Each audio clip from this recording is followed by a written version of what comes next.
Welcome back to Big Fish in the Middle Kingdom. I'm Brendan Davis, your host, and this week's guest is Manya Koetse. Manya is a sinologist and Japanologist from Amsterdam, and she is also the founder and editor-in-chief of What's on Weibo, or Weibo, if you say it with the sort of proper accent like I'm really trying to. What's on Weibo is, in her words, quote, an independent blog that sheds light on trends in China by closely following its social media, the latest digital developments, and the changing media landscape, end quote. And that says it much better than I ever could. Among the major topics that were trending as we recorded this interview last week are the results of the 19th National Party Congress, especially the end-of-term limits for the president here, the visit of Kim Jong-un to Beijing and what the Sino-North Korea diplomatic thaw means for U.S.-China relations, and the so-called halalification of China, among many other topics. Now, of course, a natural question for anyone who is not familiar with Weibo, and one that we address in the show, is, what is Weibo? Well, as Manya says, it's sort of the China equivalent of Facebook, Twitter, Instagram, and more. Now, in many ways, Weibo doesn't seem as relevant as WeChat, and anyone who's dealt with China in the last few years will tell you that WeChat has become an essential piece of daily life here. WeChat is mostly used for paying bills, for chatting, for sending files, and for making audio or video calls a la Skype. WeChat's Moments is analogous to the Facebook newsfeed, but its features are limited and it's much less sticky than Facebook. The biggest difference in the actual social media aspect is that WeChat posts are only visible to your friend circle, whereas Weibo posts are discoverable and are intended for things you want or feel that you need to share with the world. That is what makes Weibo more similar to the Western social apps than to the messaging-oriented apps like WhatsApp or WeChat. Now, before we get to the interview, I want to give a special shout-out to our sponsor, Stackry. Stackry is the global leader in international parcel forwarding from the U.S. to anywhere in the world. The way it works is that you shop at any U.S. retailer, have your packages shipped to your Stackry address, and once everything has arrived, Stackry consolidates your stuff and ships it to you anywhere in the world, even China, saving you up to 80% of the shipping costs versus shipping things directly from the store. Stackry provides free storage, same-day consolidation of your packages, and a tax-free U.S. address for you to use. This week's update on my own Stackry story is that my very first Stackry package has landed in Hong Kong and is due to arrive in Beijing sometime later this week. Of course, local customs has to do their thing, which takes a while, and then hopefully all my stuff will be in my hot little hands soon. I'll update you as my Stackry story continues, and it's really easy to use their site and get yours started too. Sign up today via the link in the show notes and use the offer code BIGFISH, that's all one word, BIGFISH, at the checkout to save 10% off your first shipment. All right, that's all I've got this week. Now please enjoy my interview with Manya Koetse.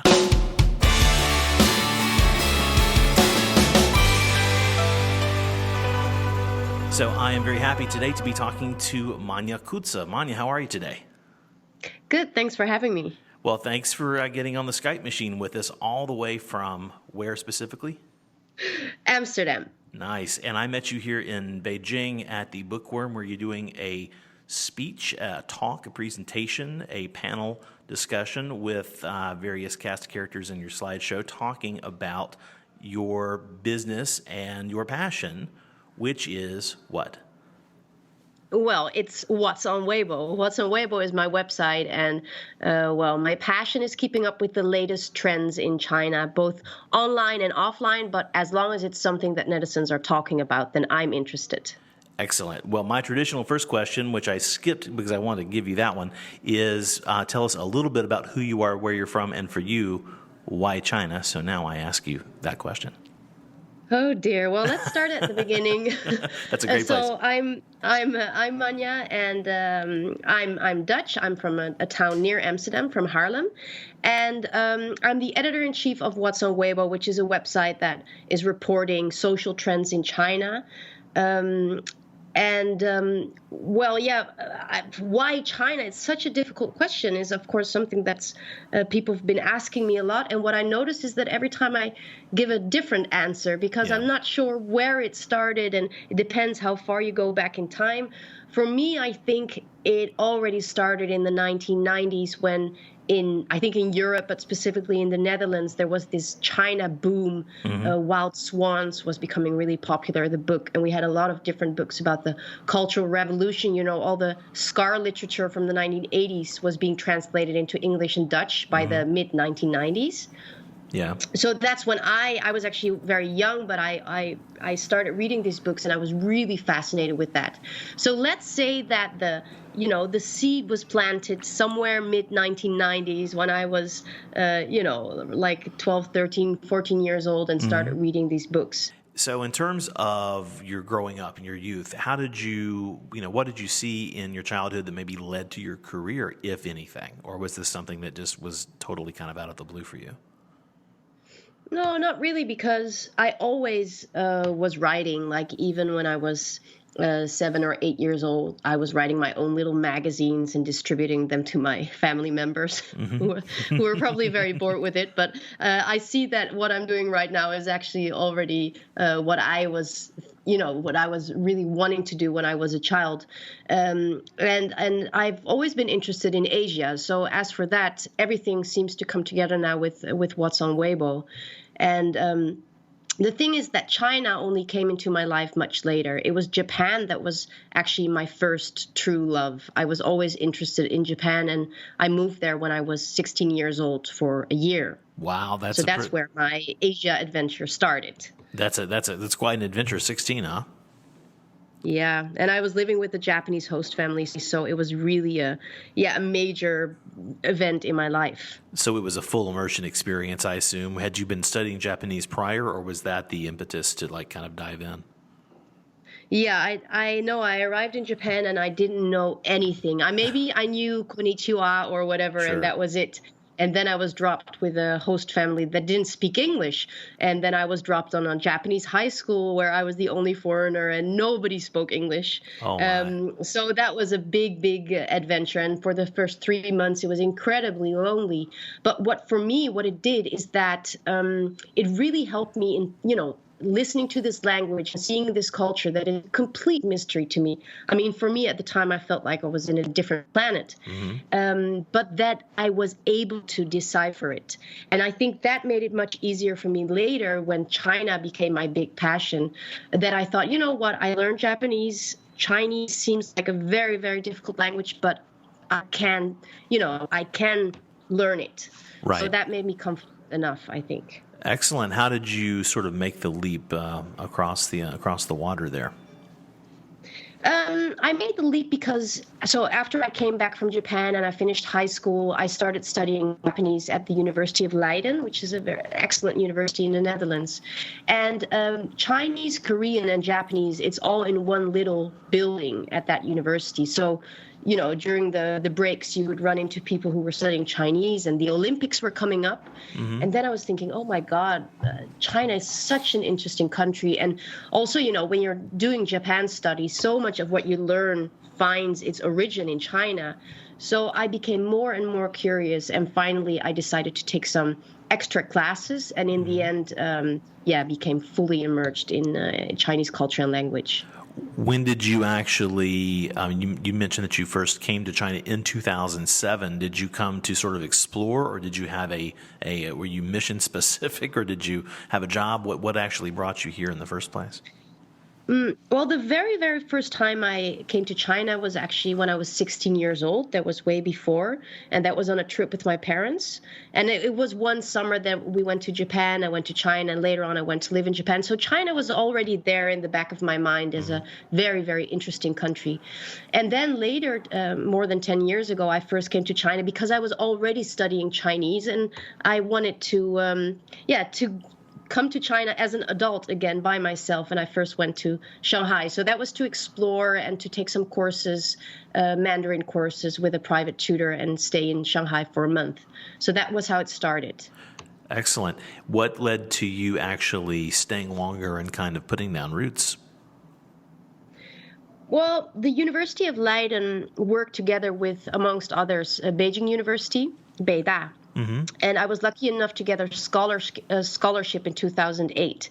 And for me, 2008 was a very important year because you had the Olympics, and I was selected to work at the Holland Heineken House, which is very near to Sanlitun, actually in the old agricultural building. Okay, yeah. That was where our Dutch Heineken House, Olympic House, was. Nice. So my year started there. That we first set up. I was right there with the beginning of the Olympics, and it was such an exciting time. Also, it was a very crazy time in Beijing. I don't know if you remember that. I was not here. I've heard tales from people, but I'd love to hear your experience of that. How is it crazy for people who are just so you know, our show is about 1/3 serious China folks or people who live here, about 1/3 people who don't have that much information, and then kind of 1/3 just interested people who are curious about stories and don't really know much about China in the first place. Great. Good to know. Yeah. So what you saw before the Olympics in Beijing was that normally around Sanlitun, the embassy area, you had a lot of people selling cigarettes or begging for money, selling balloons. It's very lively, a little bit raunchy. And just before the Olympics, some weeks before the Olympics started, suddenly all the streets were cleaned out and the whole city changed and the atmosphere changed. So it was a little bit strange and exciting at the same time, and I think it was a very, very important moment for China because it really, for the first time, showed a new type of China to the rest of the world. So I was very thrilled to be in Beijing at the time, and then after the Olympics, getting a scholarship for Beijing University, and then being able to live there for another year. So yeah, 2008 was my year. So. That was the start of everything for me, that Beijing actually became my second home. That is really cool. So for the sake of people who do not know, and I will set this up just a little bit in the intro that I'll put before our interview here, but what is Weibo or Weibo, or however I'm supposed to say it? Weibo, yeah. Well, it is Weibo is the biggest social media platform of China. You could say that WeChat, the app, is also very important when it comes to social media. But in terms of Twitter-like, Facebook-like social platforms, Weibo really is the leader in mainland China. And it is, but people often call it Chinese equivalent to Twitter, but I don't think it does justice to the platform. You could better see it as a combination of Instagram, YouTube, Facebook, and Twitter all combined into one, and there you have Weibo. And when did it, again, this is more for the sake of people who don't have the information, when did it start? It started in 2009. Actually, it was the same year that Facebook and Twitter got blocked in mainland China. That was the same year that Sina Weibo, which is Sina is a media company that launched the platform. And it actually came around. It was launched in as a sort of promise to the government. If you allow us to start our own social media platform, we'll promise you to keep all information flows under control, which was very important in 2009 because many things were going on in terms of unrest in Xinjiang. Right. Riots.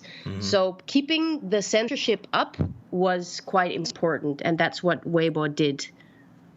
And so what actually sparked your interest in studying this sort of, I mean, very professionally at this point and academically, but what actually was the hook for you to get into this to the degree that you have?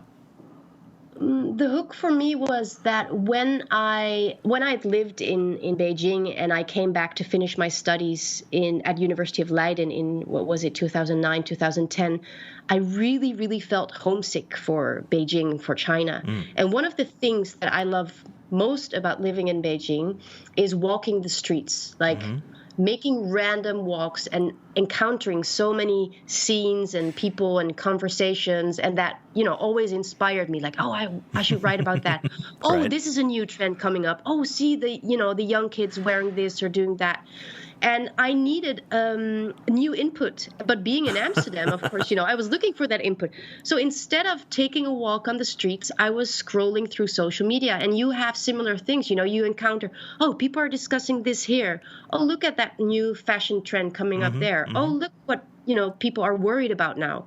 So instead of walking the streets, I was walking the internet, and that's how I came up with the idea of what's on Weibo, because at the time, I already registered the domain name in 2012, and it was a time, as it still is, that everything that is about social media in China, in mainstream media, is often about censorship.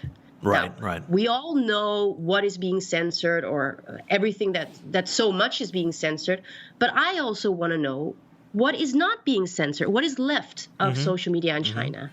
So that was also one of my motivations to start What's on Weibo, to show the things that people do talk about. So, of course, I'm going to put a link to your site in the show notes and encourage everyone to check it out. And I think that people who listen to this show will be very fascinated by it if they are, of course, not already familiar.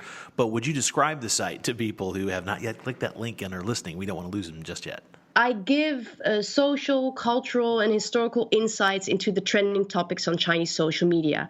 So I don't just want to say, okay, this is the trend of today. I also hope to explain why is this such a big trend? Why is a swimmer that gives a comment during the Olympics, why is she breaking the internet right now? Exactly. So trying to contextualize what's trending on Weibo, just as many Chinese people will not really understand why a certain word or a hashtag is trending on Twitter. So you were contextualizing and you're adding your very unique perspective to these things that you see from here, and you're all over the place from what I understand, but you divide your time primarily between there and here, right? So you have this interesting perspective. You can zoom in and zoom out.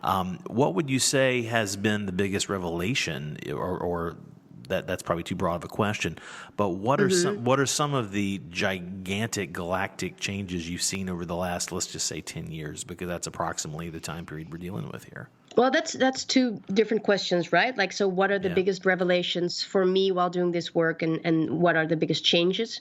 To start with the first, for me, what I've learned from doing the site and doing my research over the past few years is that social media in China is very, very multi-layered. And what you often see in a lot of English language media is that, social media is really Chinese social media, that it would supposedly be about the government versus the people. And often everything they write about social media is put into this framework. And I don't really agree with this framework, because there is so much more going on Chinese social media in terms of actors and in terms of topic. It's much too simplified to say, oh, it's about the government versus the people. It's not. Right. So that's one thing that I really learned, and also that there is some hypocrisy going around and in China circles, or in Western press, I don't know how you want to call it, about, pointing the finger at what's happening with social media in China, while we are facing our own problems in Western countries when it comes to Facebook and Twitter and YouTube also being censored, controlled, data and privacy, issues. So also I learned that it's also given me a mirror, like, okay, look at what's happening there, but what is happening with the social media platforms that I use for my personal use. So that in terms of insights. And when it comes to social media in China, what has changed? Well, so it's a big question, because everything is changing all the time. In terms of topics that are trending, you see they are changing all the time. A few years ago, corrupt officials were really a hot thing. Last year, you saw that things were a lot about animal abuse, people standing up for that. Like every single week, there was another trend about somebody abusing their dog and people fighting these persons. And I think that now you see a lot of, lately with the whole Me Too thing, I do think that there's been more exposure of scandals when it comes to sexual abuse, but in a different way than Me Too in the West. It's much more, for example, the kindergarten scandals that we saw in November and December of 2017. Social injustice. Yes, and you touch on that, and again, I want you to be as candid as you want to be, and I want to keep our visas intact while delivering this candid truth, of course. Sure. And you're an old hand at doing this.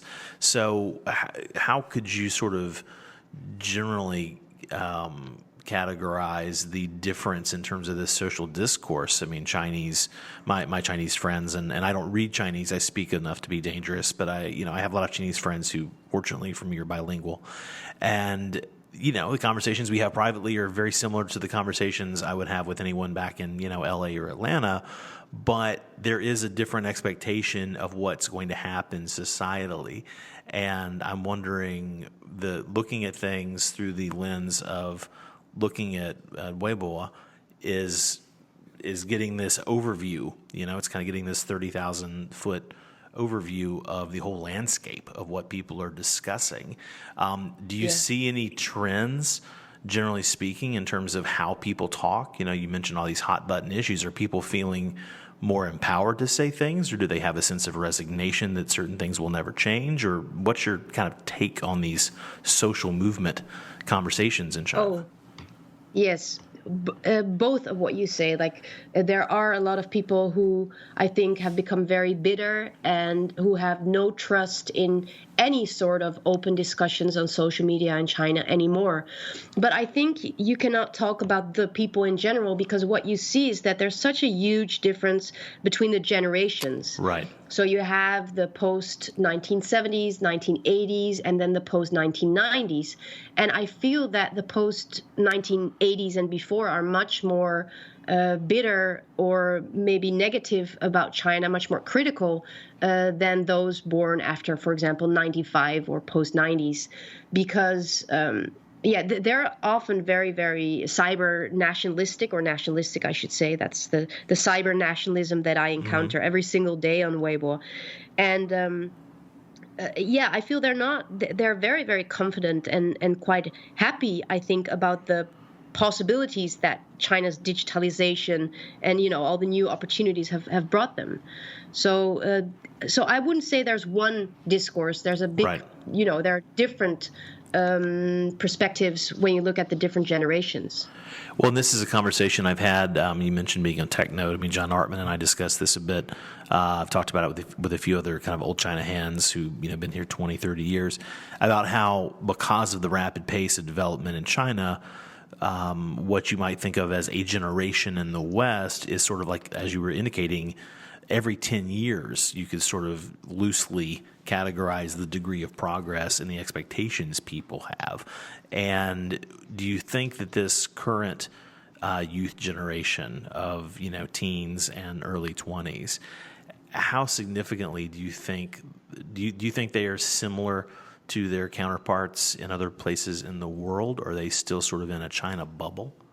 China bubble sounds a little bit negative, but I don't think you can really compare them with their counterparts in other parts of the world, because they are a thing. Everybody's talking also in Chinese media about the post-90s, the Zhou Ho generation. They're a true media phenomenon, and my friends who are post-80s in China also often complain about them. It's like as if they're their own person, like their little obnoxious nephew or cousin or whatever.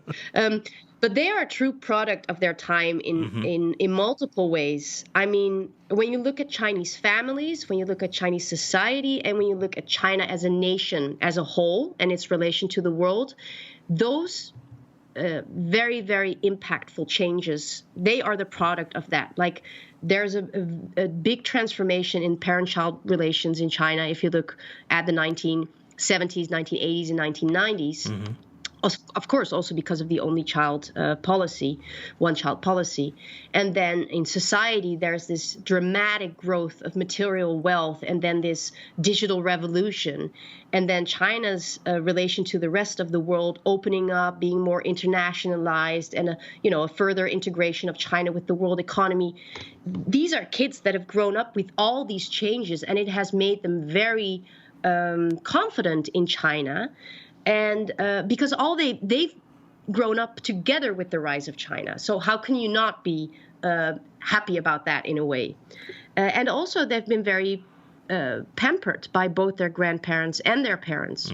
So they're very precious for their family, who put everything they can towards the education and the betterment of this only child. And at the same time, they're very pressured also. So it's a very interesting generation, both pampered and pressured.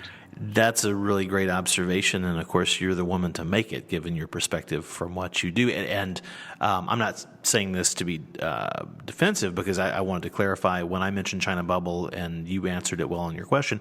I simply meant really the China lens pre-opening up, and so how the newer kids do. They have almost no restrictions compared to the people just 10 years previous, and then compared to the people prior to that. And because part of my career, which I've talked about on the show. I'm primarily a film and TV producer, and I do this for fun. And I also have taught film production at the master's level. And so I've had a lot of Chinese students back in Los Angeles when I did that. And so I was so impressed by what they brought to the table and seeing their period of adjustment from the early days when they would first come over and have, wide open internet and things like that. So there was that period of adjustment and feeling like they were kids in a candy store.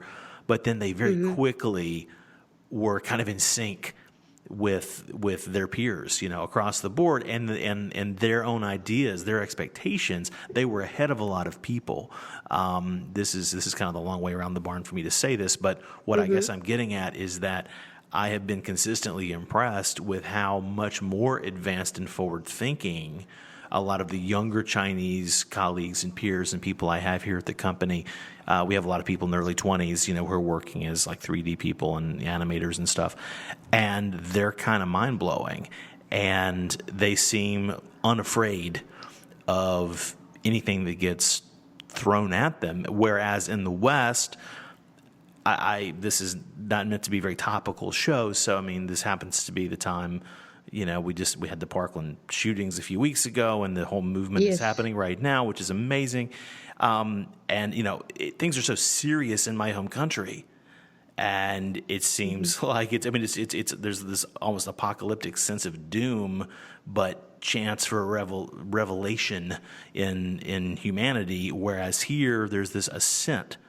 So there are these two very different narratives.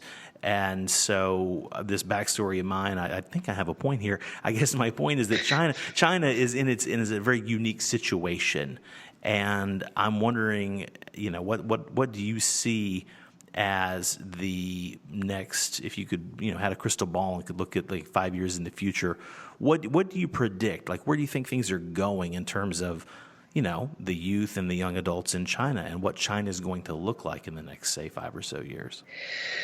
Oh, I find it very difficult to say anything about that. But what I do think is that all the cynicism that we see and the worries, for example, about Xi Jinping staying on for another limit, or another limit, sorry, that there's the end of the two-limit presidency.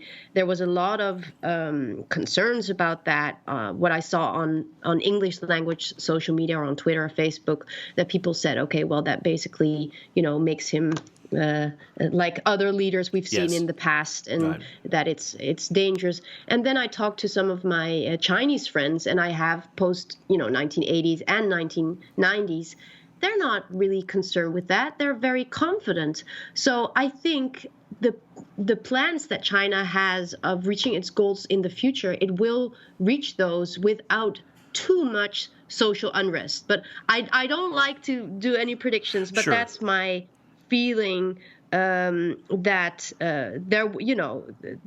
that I think a lot of people are confident about it. And something that I'd like to add that Please. What kind of interested me a lot in talking to my friends in Beijing, both the little bit older and the younger ones.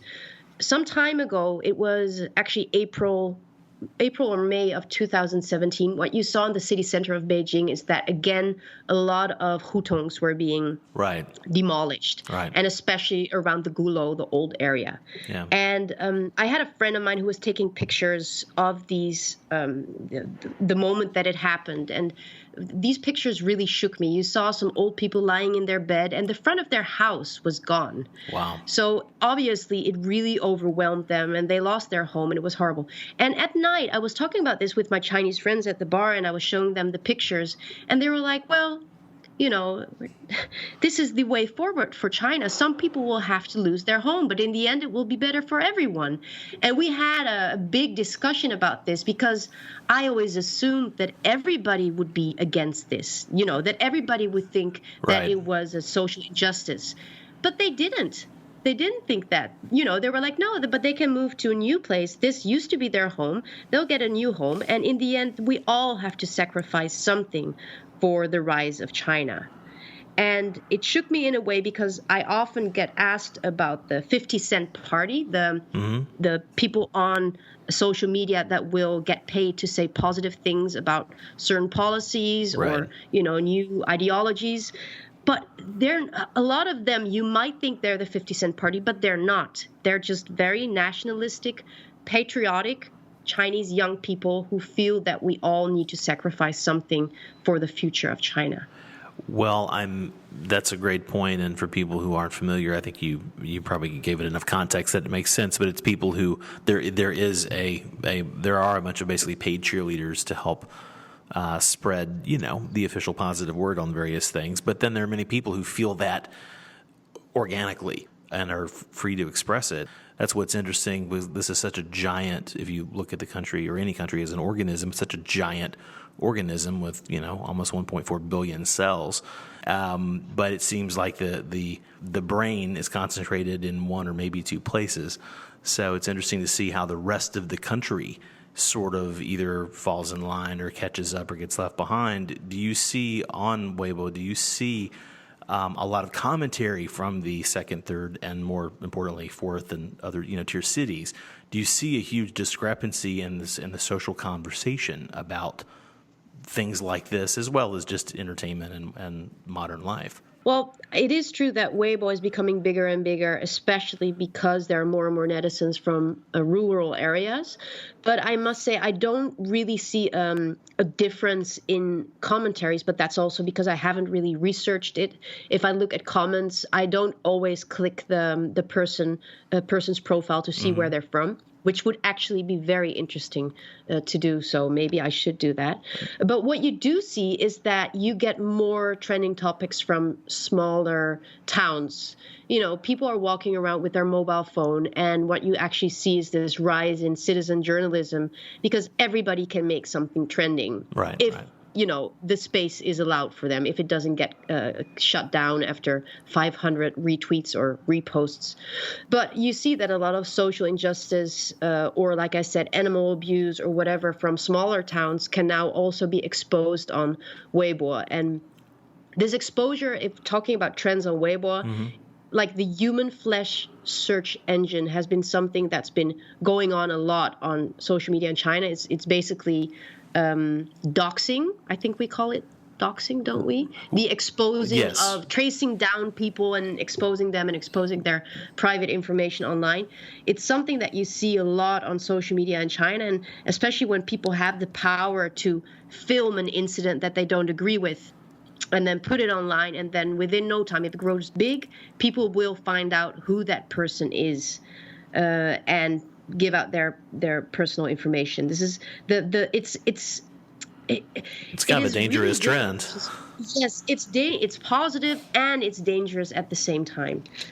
Well, positive. Yeah, if you're trying to catch bad guys, it's definitely positive. But if it's used, it's like anything. It's a tool. If you use it for ill purposes, it's not necessarily the fault of the tool. In terms of what you're seeing currently trending, I mean, again, this is not necessarily a topical show, but I'm going to post this, shortly after. I'm going to post this about a week after we record. What is currently what do you see trending now? What has your interest as we kind of record this? Let me think. Well, yesterday, of course, the visit of Kim Jong-un to Beijing, a surprise visit. And what you saw is that it was the number one trending topic on Weibo, and everybody was talking about it, but the comment sections were shut down almost immediately. So it was very, very frustrating for me as well, because I do want to see what people are saying. But what you often see is with these things that are happening really in central government and the big events, people will comment on it. You will see that, for example, one thread has like 10,000 comments, but then Sina Weibo, the company, will shut it down, so you actually cannot read them. So lately, because there's so many big things happening over the past year with the One Belt, One Road, and with the end of the two-term presidency, the 19th National Congress, now Kim Jong-un coming, all these things do have the attraction of netizens. So there's a lot of talk about it, but also the censorship is really, really high every single time an event like that occurs. Another thing that's been what's been a recurrent topic of discussion is the role of Islam in China and halal food. Right. It is something that I've been writing about lately, and I've been researching a lot. There's this like an online anti-crusade against, they call it the halalification of China, which is a little bit dramatic, but it is. That there's more and more halal food. Yeah. I love Xinjiang food. Sorry, I totally stepped on you, but I love Xinjiang foods. I didn't realize that halalification was a pejorative. I didn't know it was a word, much less a pejorative. Yeah, and it's funny. Well, funny. It's interesting because I see it popping up again and again. And last November, it was about a new Huawei phone that was released with a special prayer function for Muslims and a special map that they could locate the nearby mosque and that they would get an alarm when they needed to pray. And it was promoted on the Chinese website of Huawei, and it had some advertisements on Weibo, and people were extremely angry about it because they felt that a Chinese company should be neutral and, should not make special products for Muslims. And this is just one example. There have been many examples, like with Meituan, the food delivery boxes, the food delivery company that had special boxes for halal food. So it's actually that the Han Chinese, the major group of Chinese, the dominant group, that they feel discriminated against because they feel that there are special services or products for Muslims. Wow. We'll cut out my stunned silence and idiocy. I didn't know how to reply to that. I understand, because it's so different than the discussions that we're used to on Twitter and Facebook. And it's also, that's what I think is important to remember. There are many, many discussions and people want a global perspective on them. Like if we talk about Islam or halal food, well, you can try your best to compare the discussions on Facebook, Twitter, and Weibo. They will be really, really different. There's no, cookie cutter method to talk about big issues like this. We may be a world that is increasingly globalized, but still things will be very, very different in China or in other countries. And another good example of this is the Me Too I don't know how to call it, the Me Too trend or the Me Too campaign. Movement, I would think is, yes, please, yes, share your thoughts on that. Well, around that time, I was being called a lot by big newspapers, like what was happening on Chinese social media. And especially in the beginning, really nothing was happening. While it was so big on Twitter, it wasn't big at all on Weibo. And people were quick to say, oh, everything's been censored. But really, in the beginning, it wasn't. It just wasn't there. People were very concerned about the kindergarten scandals that were coming up at the time and other big scandals. And what I told reporters at the time is that I felt that China was having a different Me Too every month, but not about that specific subject. Okay. So sometimes I think that you cannot, not every movement that is happening in the West will be the same in China, not at all. Sure. Well, that speaks, I have had this conversation with many people, and it's, pops up, of course, in conversations on the show too, but cultural differences are a thing. And there are different expectations. There are different, roles in society, gender roles and expectations, socioeconomic assumptions are different. And so you can't paint with too broad of a brush, which is why sometimes when I try to ask a broad-based question, I'm making 5, caveats in my head as I say it. Because, you can't generalize about 1.4 billion people. But what you can say is that these people, as an aggregate, are significantly different than any other aggregate, right? We all have our own very unique take on things. And I am interested to watch and see how things develop. As someone who is basically in the storytelling business, I'm not in the newsmaking business. I'm in the business of paying attention and what's interesting and trying to fictionalize it and do something with it. So let me shift gears a little bit as we kind of head in the vicinity of the home stretch here. What do you see as the future for you with the site? It's obviously very successful now, and it's a reference, as far as I know, for having a a non-Chinese perspective on China and specifically on these trends. What's the future for the site look like for you? Well, I'm very excited about how it's been going the past few years, because actually I only started my website for real in September of 2014. So I'm not even on this for like 3.5 years. And it's grown from a site that was just, had a readership maybe of a few dozen or a few hundred people. And now I'm nearing around 200,000 to 300,000 people per month. Wow. So I'm really happy as it is. So the first thing that I would like for the future is to have things as they are now. Yes, fingers crossed for but continued I must success. say, yeah, fingers crossed. But at the same time, it's very difficult to make a living as a blogger or Sure. A China trend watcher, if you want to call it that. But it's difficult because at the same time I did have an offer of somebody wanting to invest in the website, but then I would become more of a CEO instead of a writer, and I wouldn't want to do that. So I also want to keep it small. I hope it can grow big while keeping it small at the same time. And what I hope is to find the time to write a book and perhaps do a documentary, maybe for Dutch TV or for another platform, I'm not sure, but to crawl into, Chinese modern society, and especially those younger generations and their view on China. Awesome. How often do you come to China? How often are you here these days? Yeah, as often as I can. I remember before I was able to get this 60-day visa, but now I only can get the 30-day visa. So then I'm there like 2 months a year. If I can get a 2-month visa, then I'll be there for 2 months. It depends. But I'm there actually every 5 or 6 months and then for a month. And also, it is because of my serious addiction to hot pot.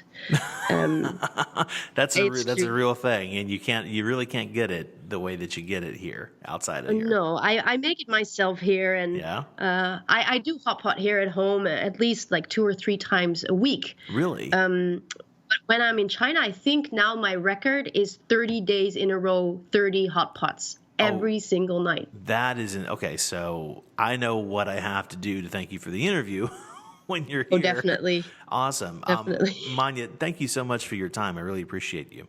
Welcome. Thank you. All right, that's the show this week. Hope you enjoyed it. Don't forget to find out more about Manya or what's on Weibo. You can check them out via the links in the show notes. You can also learn more about the podcast or contact me on any of the social medias, which are again linked at crazyinagoodway.com on the blog. Thanks again for listening, and I'll see you next week.